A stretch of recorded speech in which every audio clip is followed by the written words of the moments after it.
Dulce di leche, das zergeht doch schon wie ein zarter Schmelz auf der Zunge, oder Leute? Mensch, das ist so richtig tolle Karamellsoße, die kann man selber machen. Der absolute Foodtrend im Moment und nicht nur für Süßigkeiten, Torten als Dessert oder auf Brot hat es absoluten Suchtfaktor. Nein, man kann es auch zu Fleisch und Gemüse verwenden und ganz tolle Sachen daraus zaubern. Also lasst euch überraschen, in Zukunft bauen darauf ein paar Rezepte auf. Und wenn ihr abonniert habt, dann wisst ihr es ja sowieso. Wenn nicht, dann hier. Und wir tun uns jetzt erstmal ein bisschen Zucker in den Topf. Dann kommt noch ein Salz mit rein. Und den Zucker mit dem Salz müssen wir jetzt erstmal ein bisschen karamellisieren. Aber aufpassen, dreht nicht zu sehr den Herd auf, denn sonst verbrennt die Masse. Also immer schön rühren, dass es so ein helles, karamelliges Goldbraun hat. Und immer schön fleißig rühren, bis sich die erste Portion aufgelöst hat. Und dann gehen wir nach und nach so ein bisschen den Zucker, den restlichen mit dazu. Und die genauen Mengenangaben, ne, die stehen wie immer in der Infobox. Inzwischen tun wir uns dann einfach hier in dem anderen Topf nebenbei ein bisschen Milch, Kondensmilch, gesüßte und Butter auflösen.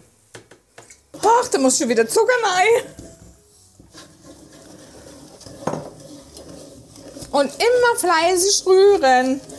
Inzwischen können wir jetzt hier nebenbei schon mal alles ein bisschen aufkochen. Ui, da muss ich mal rühren, das geht schon ganz schön los da drunten. Und achtet auch darauf, ach komm schon mal her, dass der Karamell so schön braun bleibt, so hellbraun, dass er nicht zu dunkel wird. Weil wenn er nämlich zu schwarz wird oder irgendwie verbrennt, dann schmeckt es natürlich bitter, ne? So passt es jetzt schon mal, ein bisschen runterdrehen. Jetzt nehme ich den Topf noch mal kurz weg, dass es nicht zu sehr heiß wird. Weil wir müssen ja dann unsere Milch und Sahne, beziehungsweise Kaffeesahne, gesüßte Kaffeesahne, ne? Lecker. Und Butter dann mit dazugeben. So, jetzt muss ich mal doppelt rühren hier auch noch, ne?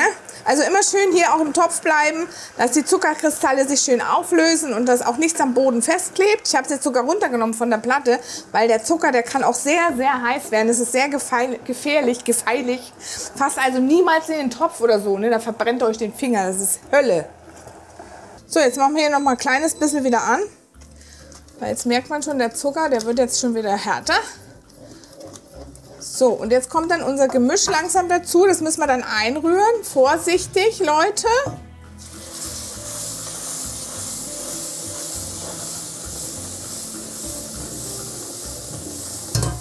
Weil das muss man echt aufpassen. Das ist so heiß.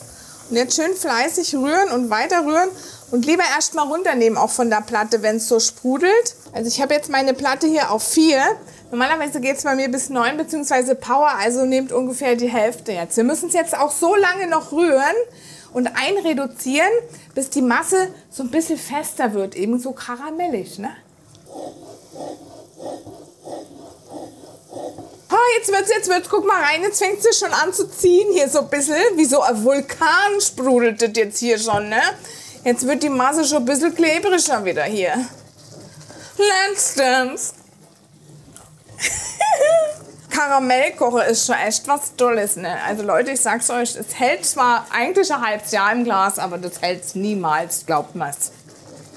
So, jetzt wird schon richtig dicke hier. Jetzt müssen wir langsam ein bisschen runter. Also so 5 Minuten müsst ihr schon rühren, gell? Und nicht aufgeben, nicht, dass es anbrennt. Und wenn es dann so blubbert, ne, wie auf dem Mond, dann passt. Gucke hier, jetzt zieht sich schon schön. So muss es sein. Schau mal, das sieht aus wie Toffifee, oder? Oder wäre das echte Bonbons? Habt ihr schon mal Heißklebepistole auf die Finger gekriegt? Ihr wisst schon, das Ding da, wo man bastelt und so, ne? Das brennt wie die Hölle, aber ich sag's euch, das ist noch schlimmer, ne? Kriegt das bloß nicht an die Haut. So, und jetzt aber ab ins Gläschen. Ach, herrlich.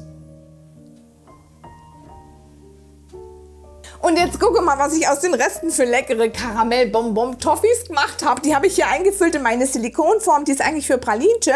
Und dann tut man die einfrieren und dann kann man so ein bisschen lecker lutschen und habt da länger was davon. Und hier sind auch noch ein paar leckere Rezepte für euch, in denen sehen wir uns gleich wieder, Leute. Bis dann. Ciao, ciao, macht's gut.